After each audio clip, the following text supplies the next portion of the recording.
আনুমানিক 12:30 একটার ভিতরে বিরাট একটা আকার মানে শব্দ পুরো বিল্ডিং টাইপ করছে।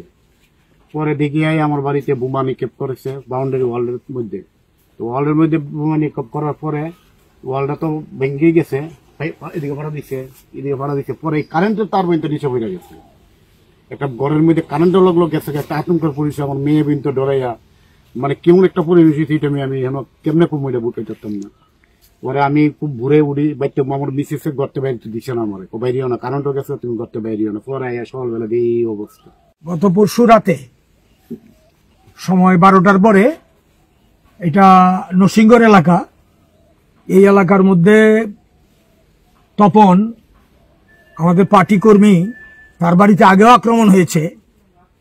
পরশুদিন রাতে যে আক্রমণটা হয়েছে, এইখানে বোমা নিক্ষেপ করেছে।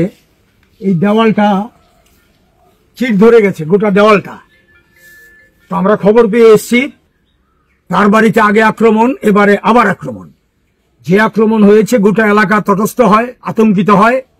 তার মেয়েটি ক্লাস 9-10-এ পড়ে, মাধ্যমিক পরীক্ষার্থী। এবার মেয়েটি পাশের ঘরে ছিল, অসুস্থ হয়ে গেছে। ইএনটি ডাক্তার দেখাতে হচ্ছে তাকে, এখন কথা বলতে পারছে না। এরকম একটা আতঙ্কের পরিবেশ সৃষ্টি করেছে।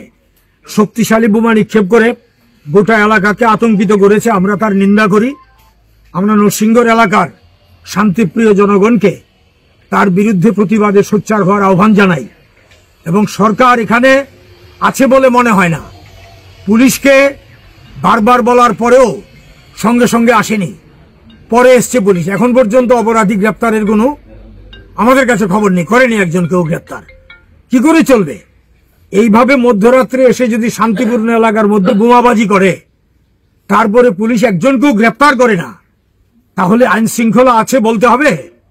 আইন শৃঙ্খলা নেই, ভেঙে পড়েছে। আমরা এই কথাটাই বারবার বলছি। কদিন আগে এরকম ঘটনা ঘটেছে আমাদের পশ্চিম জেলাতে, কয়েকটি ঘটনা ঘটেছে, খুদ শহরের মধ্যে ঘটেছে। সঞ্জীব সাহার বাড়িতে এই ধরনের ঘটনা ঘটেছে, আরেকজনের বাড়িতেও করেছে।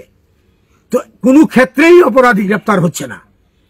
তো রাজ্যের স্বরাষ্ট্রমন্ত্রী, মুখ্যমন্ত্রী, তার প্রতি আমাদের আবেদন থাকবে যে আপনি আইনের শাসন কায়েম করুন। এইভাবে চলতে পারে না। এর প্রতিবাদ আমরা জানাই এবং রাজ্যে শান্তিপূর্ণ পরিবেশ ফিরিয়ে আনার জন্য সরকার ব্যবস্থা গ্রহণ করুক, এই দাবি করছি। আর জনগণকে আমরা অনুরোধ করব, আপনারা সোচ্চার হন।